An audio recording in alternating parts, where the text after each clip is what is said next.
ओम नमः शिवाय। हर हर महादेव। जय शिव शंभू। हार्दिक स्वागत है आप सभी का फिर से एक बार हमारे चैनल एस्ट्रो ओम पर। दोस्तों, आप सभी लोग जानते हैं कि पितृपक्ष बहुत जल्दी प्रारंभ होने वाले हैं। और दोस्तों, ये वीडियो पहले बनाने का मकसद बस एक ही है कि आप तक जल्द से जल्द ये जानकारी पहुंच जाए, जिससे कि पितृपक्ष आने से पहले आप इन बातों का ध्यान रख लें। और इन कुछ छोटे से विशेष उपाय को अगर आप लोग कर लेते हैं तो अगर आपके घर परिवार के ऊपर पितृ दोष होगा भी, पितृ की वजह से आपके घर परिवार में कोई परेशानी आ भी रही होगी, तो वह सब कुछ पहले से ही ठीक हो जाएगी। ठीक है, यह बात पहले से आपको जानना बहुत जरूरी है। उससे पहले आपको ये भी जानना बहुत ज्यादा जरूरी है कि इस बार पितृपक्ष कब से कब तक रहेंगे, और अगर हमारे घर में पितृपक्ष है मतलब कि पितृ दोष है, तो उसके क्या क्या लक्षण हो सकते हैं। ये बहुत ही जरूरी जानकारी है जो कि आपको आज की इस वीडियो में मिलने वाली है। इसीलिए इस वीडियो को आप तो पूरा देखें ही, साथ ही में अपने प्रियजनों के साथ भी इस वीडियो को शेयर जरूर करें। बहुत ही जरूरी जानकारी इस वीडियो में आपको देखने के लिए मिलने वाली है। साथ ही में वो एक बड़ा उपाय भी हम आपको बताएंगे जो कि आपको इस पितृपक्ष में करना है। जिस उपाय को करने आपके घर में जो पितृदोष होगा उससे आपको मुक्ति मिल जाएगी, तो इसीलिए वीडियो पूरा देखिएगा। सबसे पहली बात दोस्तों, हम लोग ये जान लेते हैं कि इस बार जो पितृपक्ष है वो कब से लेके कब तक चलने वाला है, किस दिन से शुरू होगा और किस दिन तक चलने वाला है, क्योंकि ये बात जानना बहुत ज्यादा जरूरी है। तो देखिए दोस्तों, यहाँ पर जो पितृपक्ष इस बार शुरू हो रहा है वो हो रहा है 29 सितंबर 2023 से। मतलब इसी महीने की 29 तारीख से जो है पितृपक्ष प्रारंभ हो जाएगा। नियम के अनुसार 29/2023 से ही जो है पितृपक्ष शुरू होगा, जो कि चलने वाला है अगले महीने तक, मतलब अक्टूबर महीने की 14 तारीख तक। मतलब कि 14 अक्टूबर 2023 तक यह पितृपक्ष चलने वाला है। पितृपक्ष पूरे 16 दिनों का होता है। ये 16 दिन वो दिन होते हैं जिन 16 दिनों में आप अपने पितृ को प्रसन्न कर सकते हैं, और अपने पितृ को प्रसन्न करके आप अपने घर परिवार में जो भी समस्याएं आ रही हैं, क्योंकि कई सारे लोगों के घर में उनके ऊपर पितृदोष होता है, उनके पितरों से नाराज होते हैं और उन्हें पता ही नहीं उनके घर में दुख और समस्याएं क्यों आ रही हैं। आप फिर भले ही कितने ही उपाय कर लें और कभी के दिनों में वो फिर काम नहीं करते हैं। इसीलिए दोस्तों, ये 16 दिन बहुत ही ज्यादा विशेष और महत्वपूर्ण रहेंगे। हम आपको इन आने वाले 16 दिनों में पितृपक्ष की सारी जानकारी देते ही रहेंगे। साथ ही में वो उपाय भी बताएंगे जैसे कि पितृदोष आपके ऊपर से हटेगा। तो आप लोगों को ये बात पता चल गई कि 19 सितंबर से शुरू होकर 14 अक्टूबर तक ये पूरे पितृपक्ष के 16 दिन रहने वाले हैं। अब दोस्तों, हमें ये जानना बहुत ज्यादा जरूरी है कि अगर हमारे घर परिवार के ऊपर पितृ दोष लगा हुआ है तो उसके क्या लक्षण हैं, तो ये जानना बहुत ज्यादा जरूरी है। वरना आप कैसे उपाय करोगे, आपको पता ही नहीं रहेगा कि आपके घर में पितृदोष है या नहीं है। कभी ना कभी गलती से, किसी ना किसी गलती से कुछ ना कुछ हो ही जाता है, इसके बारे में हमें पता नहीं होता है। तो इसीलिए आप लोग ये बात समझ लीजिए, अगर आपके घर में आप किसी मेहमान को पानी लेकर जा रहे हो, समझना ध्यान से, किसी मेहमान को पानी लेकर जा रहे हो और वो पानी बार बार जो है गिलास से बाहर आ रहा हो, तो आप उसी समय समझ जाना कि आपके पितृ आपसे प्रसन्न नहीं, आपके ऊपर कहीं ना कहीं पितृ जो है नाराज है आपसे। उसके बाद में दोस्तों, आपके घर में पैसा तो बहुत आता है, पर कहाँ पर चला जाता है वो आपको पता नहीं चलता। पैसा चला जाता है जैसे कि 1 रुपया आप खर्च कर मतलब कमाते हो तो 10 रुपए आपका खर्च होता है। उदाहरण के लिए 100 रुपए कमा रहे हो तो 1000 रुपए खर्च हो रहा है। अगर ऐसा कुछ बात होती है तो भाई तो भी आपके घर में पितृदोष है, और अगर पैसा रुकता नहीं है तो भी आपके घर में पितृदोष है। जैसे कि कोई आपका पैसा लेकर भाग गया, आपने किसी को पैसा उधार दिया और देने के बाद अब भाई उसका अतापता ही नहीं है। आप फोन लगा रहे हो वो उठा नहीं रहा है और उसका अतापता ही नहीं है, तो भी भाई आपके ऊपर पितृदोष है। दोस्तों, ये वो साइन है जिन साइन से आप समझ सकते हो कि हाँ, हमारे ऊपर पितृदोष है। तो अगर आपको कोई पैसा लेकर भाग गया है, वो बड़े अमाउंट का, बड़ी राशि का, तो भाई आप समझ जाओ कि पितृदोष है, कहीं ना कहीं आपके ऊपर। उसके बाद में दोस्तों आपकी कोई दुकान है या कोई व्यापार है, कोई बिजनेस है, वो अच्छा नहीं चल रहा है, आप पूरी मेहनत कर रहे हो, लगन से काम कर रहे हो, पर जब भी आपका वह काम नहीं चल रहा है, अच्छे से समझ जाओ पितृ दोष है। उसके बाद में दोस्तों आपके ऊपर बहुत सारा कर्जा है। आप अपनी तरफ से पूर्ण कोशिश करते हो उस कर्जे को चुकाने की, पर जब भी आप उस कर्जे के तले दबे हुए हो तो समझ जाओ कि आपके ऊपर पितृ दोष है। तो दोस्तों सीधी सी बात कहने का मतलब ये है कि ये सभी दुख और समस्या है अगर आपके घर परिवार में चल रही है और साथ ही में लड़ाई झगड़ा बहुत होता है, तो आप सीधी सी बात समझ जाओ पितृ दोष है। आपके घर में बहुत सारी दुख और समस्या अगर आपके घर में आ रही है, समझ जाओ पितृ दोष है। तो उस पितृ दोष को दूर करने के लिए ही यह श्राद्ध पक्ष पितृपक्ष होता है।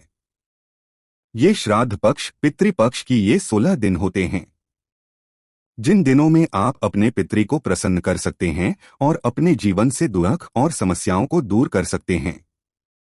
जब आपके पितृ आपसे प्रसन्न हो जाएंगे तो फिर वही आपके जीवन में कोई दुख और समस्या नहीं आएगी, और इन 16 दिनों में ही जो है आपको अपने पितृ को प्रसन्न करना पड़ेगा, क्योंकि ये 16 दिन ही बहुत ज्यादा विशेष रहते हैं पितृ के लिए। अब दोस्तों पितृ आप सभी लोग जानते ही होंगे, जो आपके पूर्वज होते हैं उन्हें ही हम लोग पितृ कहते हैं। तो दोस्तों अब सीधी सी बात हम यह बात करते हैं, इस दिन या इन पितृपक्षों में आपको कौन सा एक सबसे बड़ा उपाय है जो कि करना चाहिए, और इस उपाय को करने के बाद दोस्तों पितृपक्ष के अंतर्गत इन 16 दिनों के बीच में अगर आपने इस उपाय को किया तो आपके ऊपर से पितृ दोष जो है संपूर्ण तरीके से हट जाएगा, और जो भी आपके घर में समस्या चल रही होगी वो दूर हो जाएगी।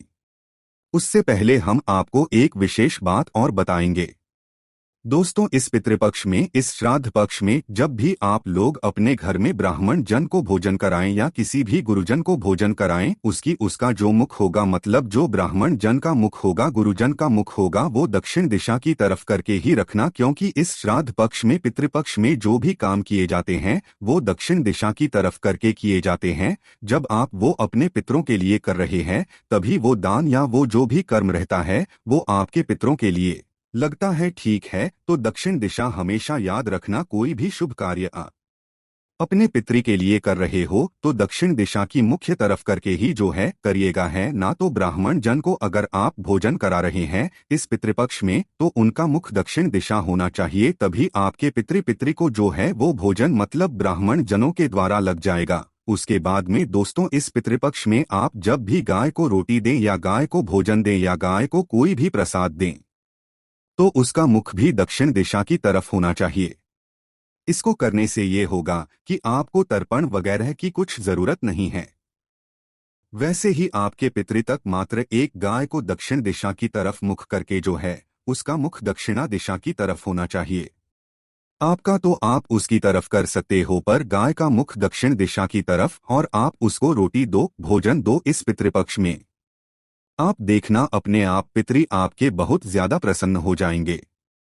अब सीधे बात करते हैं उस बड़े उपाय के बारे में जो कि आपको इस पितृपक्ष श्राद्ध पक्ष के इन 16 दिनों में कभी भी कर लेना है। तो देखो ये उपाय आपके पितृपक्ष दोष को दूर करने के लिए यही है। जितनी समस्या हमने बताई अगर ये सब हो रही है तो ये उपाय आप लोग जरूर कीजिएगा। पहले उपाय को अच्छे से समझ लीजिएगा। तो देखो इस उपाय को करने के लिए सबसे पहले आपके पास एक रुद्राक्ष होना चाहिए। वैसे अभी के समय में सभी के पास जरूर होगा, चाहे वो सीहोर का हो, मतलब सीहोर का ही सबसे ज्यादा लोगों के पास होगा। पंडित जी का दिया हुआ सीहोर का रुद्राक्ष की, अगर सीहोर का नहीं है कोई और रुद्राक्ष है तो भी चल जाएगा, वो सिद्ध होना चाहिए। एक मूवी से लेकर कोई भी ऐसा मतलब ऐसा रुद्राक्ष होना चाहिए, ठीक है। और सीहोर का रुद्राक्ष है तो और अच्छी बात है। तो इस उपाय में एक रुद्राक्ष की आपको आवश्यकता होगी, इस बात को आप समझ लीजिए है ना। तो इस पितृपक्ष में मतलब 19 सितंबर से लेकर 14 अक्टूबर के बीच में ही आपको ये उपाय करना है, इसके अलावा कभी नहीं करना है ना। कभी भी इस पितृपक्ष के दिनों में आप ये उपाय कर सकते। उससे पहले इस उपाय को करने का जो समय रहेगा वो सुबह के 10 बजे से लेकर 12 बजे के बीच का रहेगा। स्नान करके शुद्ध हो के शुद्ध वस्त्र पहनकर ही आपको इस उपाय को करना है। जिस दिन भी करें, सुबह 10 बजे से लेकर 12 बजे के बीच में आपको एक जल का पात्र भरना है। क्या भरना है? जल का पात्र भरना है। उस जल के पात्र को भरने के बाद आपको यह रुद्राक्ष जो आपने उपाय के लिए लिया है वह रुद्राक्ष उस जल पात्र के अंदर डाल देना है। डाल दिया आप लोगों ने। इसके बाद में दोस्तों एक चावल का दाना आप लोगों को लेना है। वो चावल का दाना टूटा हुआ नहीं होना चाहिए। होना चाहिए मतलब साबुत पूरा पूरा। मात्र एक चावल का दाना आपको लेना है। और वह चावल का दाना आपको क्या करना है कि अपने जलपात्र में डाल देना है। कहाँ पर? अपने जलपात्र में, है ना? उसी जलपात्र में जिसमें आपका रुद्राक्ष डाला हुआ है। एक चावल का दाना और रुद्राक्ष डालने के बाद इस जलपात्र को आपको लेकर जाना है अपने घर के रसोई घर में। आप सभी लोग जानते हैं आपके पितृ का स्थान कहाँ पर होता है। आपके घर में रसोई, आपकी घर के रसोई घर में जहाँ पर आपका पीने का पानी रखा जाता है, जहाँ पर आपका परिंदा रखा जाता है। इसीलिए कहते हैं अपने घर में एक परिंदा करो, क्योंकि वहां पर आपके पितृ का स्थान होता है ना? तो करना क्या है, अपने घर के रसोई घर में परिंदे के पास में जहां पर आपका पीने का पानी रखा जाता है, विशेष रूप से उस स्थान पर आपको इस कलश को लेकर जाना है। उस स्थान पर लेकर जाने के बाद उस कलश को वहां पर रख देना है। रखने के बाद इसके ऊपर एक कटोरी भी ढाक देना है। क्या ढाक देना है? कटोरी ढाक देना है। कटोरी ढाकने के बाद सुबह 10 बजे से 12 बजे के बीच में आपने ये काम कर लिया। अब इसे पूरे दिन रखे रहने दो। कितने दिन? पूरे दिन रखे रहने दो। उसके बाद में दोस्तों शाम के समय प्रदोष काल में लगभग 6 बजे शाम के समय उसी दिन आपको क्या करना है, किसी एक मंत्र को ले लेना है जो भगवान शिव जी से जुड़ा हुआ श्री शिवाय नमोस्तुतु हो गया या महामृत्युंजय मंत्र हो गया या ओम नमः शिवाय हो गया। जो आपको भगवान शिव जी से जुड़ा हुआ मंत्र याद है वो आपको मंत्र का जाप करना है। ठीक है, इस उपाय को पूरा करने के लिए तो शाम के समय उसी दिन आपको प्रदोष काल में इस पात्र के पास आना है, अपने घर के रसोई घर में जहां पर आपने इस जलपात्र को रख दिया था। सुबह इसी पात्र के पास में आकर आपको करना है मंत्र का जाप करना है। कुछ समय तक एक घी का दीपक करना है, वो भी लंबी बाती का, गोल बाती का। यहाँ पर दीपक नहीं चलता है।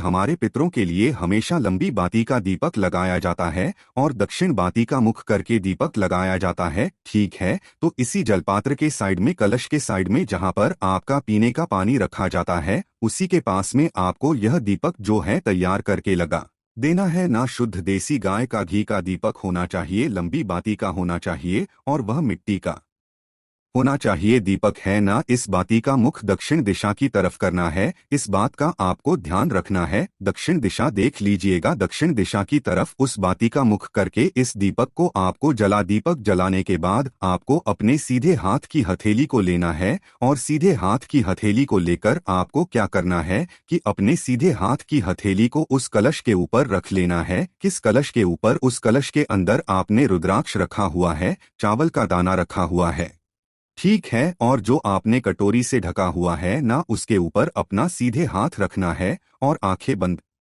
करके आपके घर में जो भी समस्याएं चल रही है ना, उनका स्मरण करना है। अपने पितृ को जो है, अपने पितरों से माफी मांगना है कि हमसे अनजाने में या किसी भी कारणवश जो भी गलती हो गई है उसके लिए हमें क्षमा करें और में जो भी दुख और समस्याएं आ रही है वह दूर हो जाए, ऐसी आपको प्रार्थना करनी है। उस दीपक को जलाते समय भी, उस दीपक को जलाने के बाद भी और अपना सीधे हाथ की हथेली को उस जलपात्र के ऊपर रखने के बाद भी आपको यह प्रार्थना अपने पितरों से करनी है, भगवान शिव जी से करनी है। ठीक है, यह प्रार्थना आप लोग करने के बाद आपको या करना है, दुखों का स्मरण कर लिया कि आप भगवान जी हमारे घर से ये दुख और समस्या दूर कर दें। उसके बाद में दोस्तों अभी यहाँ पर ये काम भी पूरा हो जाता है। अब इस जलपात्र को आप रात भर वापस से उसी स्थान पर रखे रहने दे। दीपक आपने जला ही दिया है, अब रात भर अभी भी आपको इस जलपात्र को नहीं उठाना है। पूरी रात आपने रखे रहने दिया। पूरी रात रखे रहने देने के बाद आपको सुबह वापस उठना है, स्नान करना है, शुद्ध वस्त्र पहनना है, नए वस्त्र पहनना है, अच्छे वस्त्र पहनना है। उसके बाद में वापस से आपको इसी स्थान पे आना है जहां पर आप ये उपाय करना है, रसोई घर में परिंदे के पास में। इस स्थान पर आने के बाद वापस से एक घी का दीपक तैयार करना है, शुद्ध देसी गाय के घी का दीपक, लंबी बातिका और दक्षिण बातिका मुख करके इस दीपक को जला देना है। दीपक को जलाने के बाद अब आपको भगवान शिव जी के नाम का भी जाप करना है, मतलब पितरों का स्मरण भी करना है।